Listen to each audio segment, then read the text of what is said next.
உரிமை களம் பார்வையாளர்கள் அனைவருக்கும் வணக்கம். இன்னைக்கான அரசியல் களத்துல எது சம்பந்தமாக விவாதிக்க போறோம் அப்படின்னா, ரொம்ப ஒரு முக்கியமான டாபிக். பெரும்பாலும் இந்த டாபிக்கை யாரும் பேசியிருக்க மாட்டாங்க. நாம கொஞ்சம் உடைச்சு பேசலாம் அப்படின்னு நினைக்கிறேன்.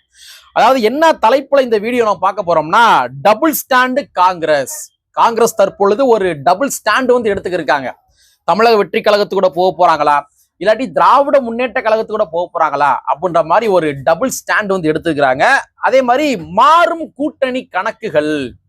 ஒருவேளை காங்கிரஸ் வந்து தமிழக வெற்றி கழகத்து கூட போயிருச்சு அப்படின்னா, கூட்டணி கணக்குகள் தமிழ்நாட்டில் மாறுவதற்கான பாசிபிலிட்டிஸ் 100% இருக்கின்றது. அதற்கான காரணம் என்ன, ஏன் மாறணும், காங்கிரஸ் போயிட்டாங்க அப்படின்னா எதற்காக வந்து கூட்டணி மாறும் அப்படின்றதையும் நம்ம விவாதிக்க போறோம். அடுத்து, காங்கிரஸ் திமுகவை கலற்றி விட்டால் எது இந்தியா கூட்டணி?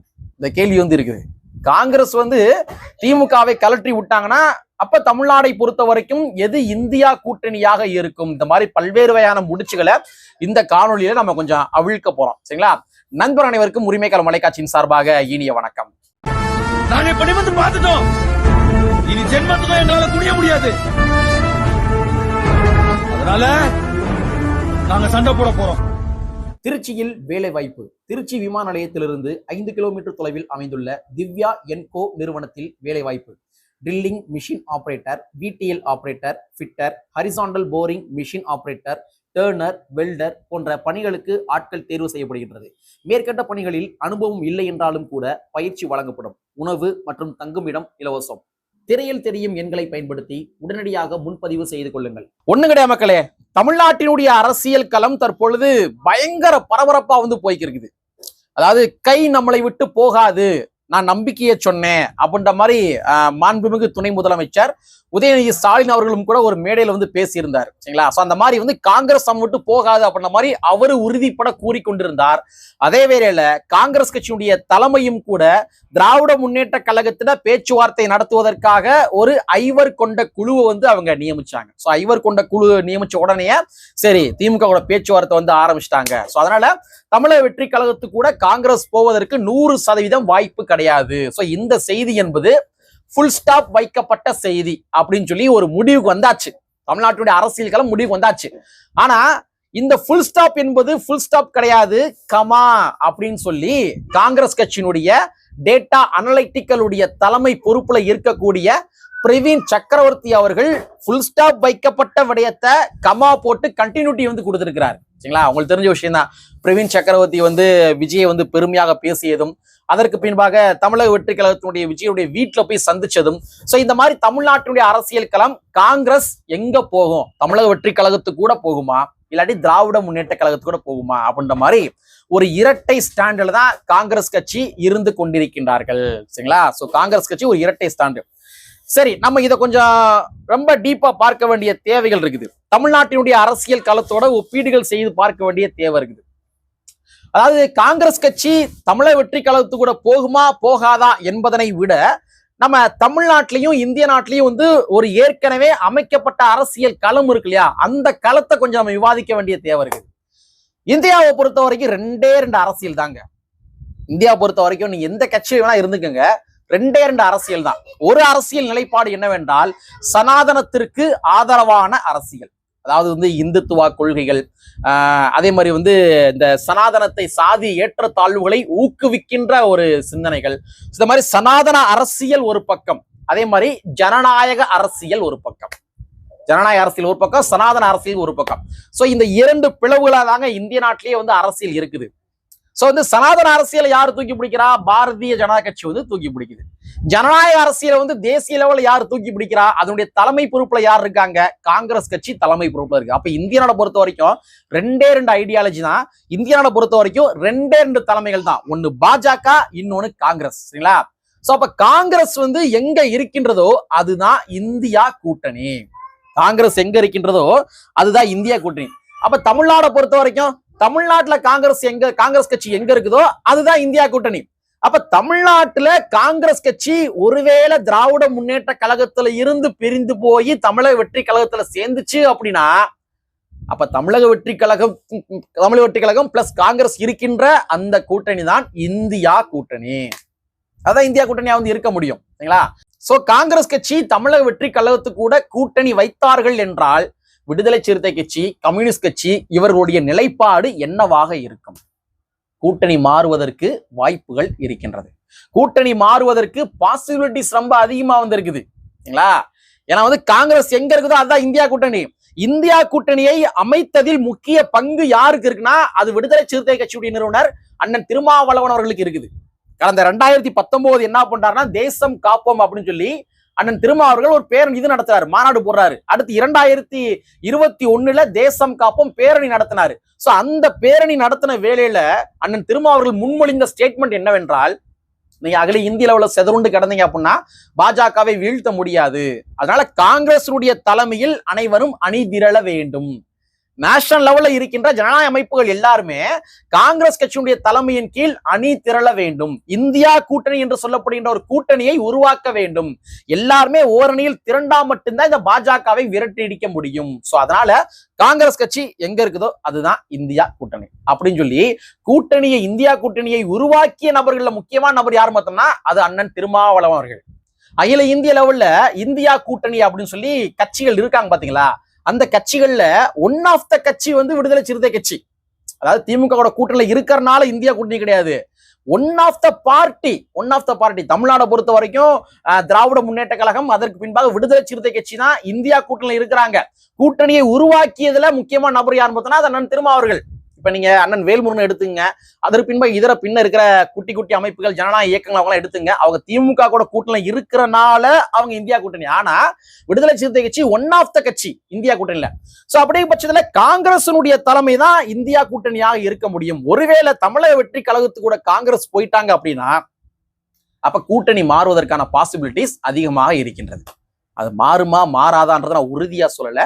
பட் இருந்தாலும் மக்கள் கேள்விகள் எழுப்ப ஆரம்பிப்பாங்க, பெரிய டிபேட்டுகள் உருவாகும். காங்கிரஸ் எங்க இருக்கோ அதானங்க இந்தியா கூட்டணி, அப்ப எப்படி நீங்க திமுக இருக்க முடியும் அப்படின்னு சொல்லி விசிகாவை நோக்கி கேள்விகள் கேட்பார்கள் மக்கள். அதே மாதிரி இங்கிட்டு கம்யூனிஸ்ட் கட்சியை நோக்கி மக்கள் கேள்விகள் கேட்பார்கள். இதர பின்ன ஜனநாயக அமைப்புகளை பார்த்து கேள்விகள் கேட்பார்கள். அப்ப காங்கிரஸ் தான் இங்க மையப்புள்ளி. காங்கிரஸ் எங்க இருக்கின்றதோ அதுதான் இந்தியா கூட்டணி. அதனால சொன்னேன், ஒருவேளை காங்கிரஸ் தமிழக வெற்றி கழகத்துக்கு போன்ற மாதிரி ஸ்டாண்ட் எடுத்துட்டாங்க அப்படின்னா இங்க பல கூட்டணி கணக்கு மாறக்கூடும்.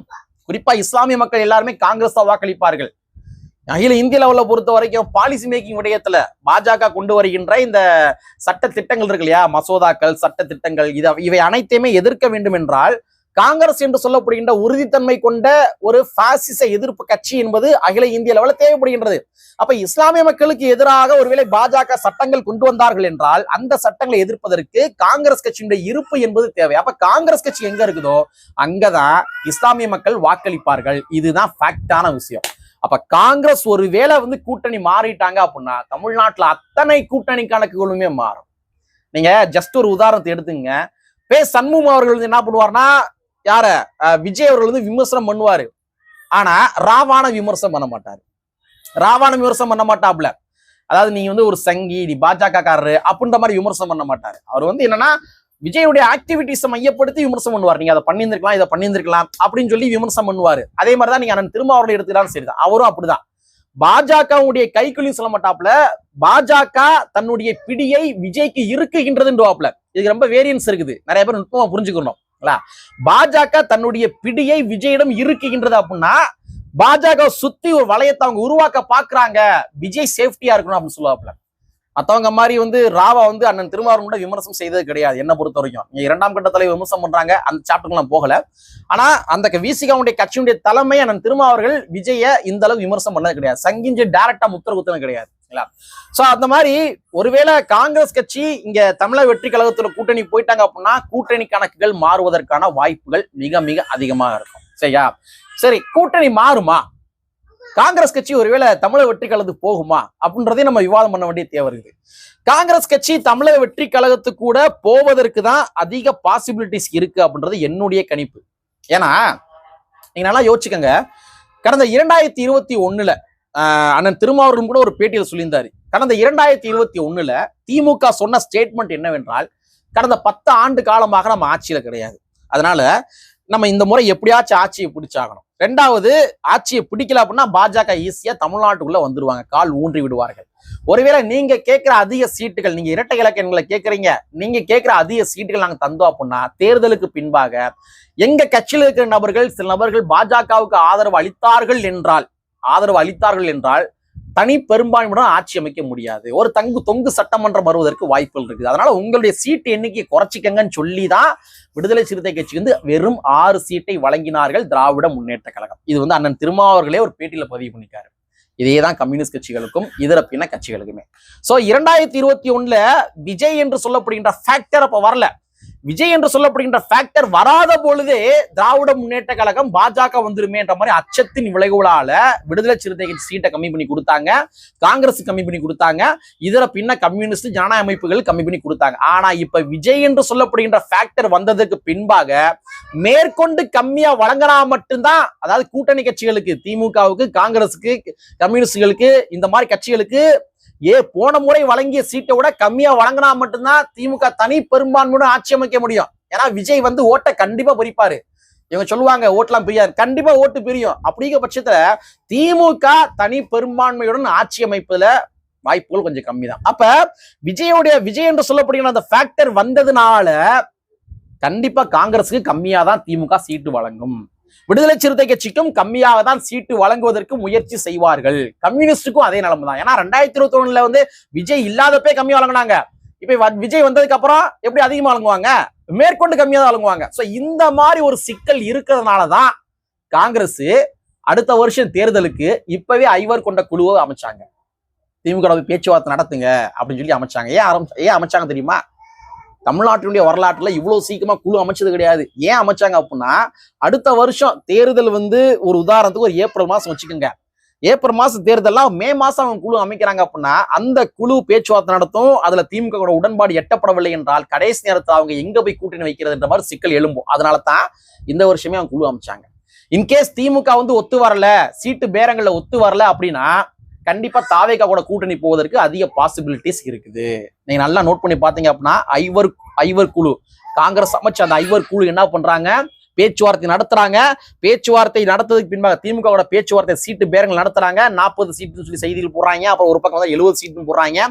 சோ பேச்சுவார்த்தை நடத்துறாங்க. பேச்சுவார்த்தை நடந்து முடிந்ததுக்கு பின்பாக காங்கிரஸ் கட்சியினுடைய டேட்டா அனலிட்டிகளுடைய தலைவர் பிரவீன் சக்கரவர்த்தி அவர்கள் விஜய் பத்தி பெருமையா பதிவு போறாரு.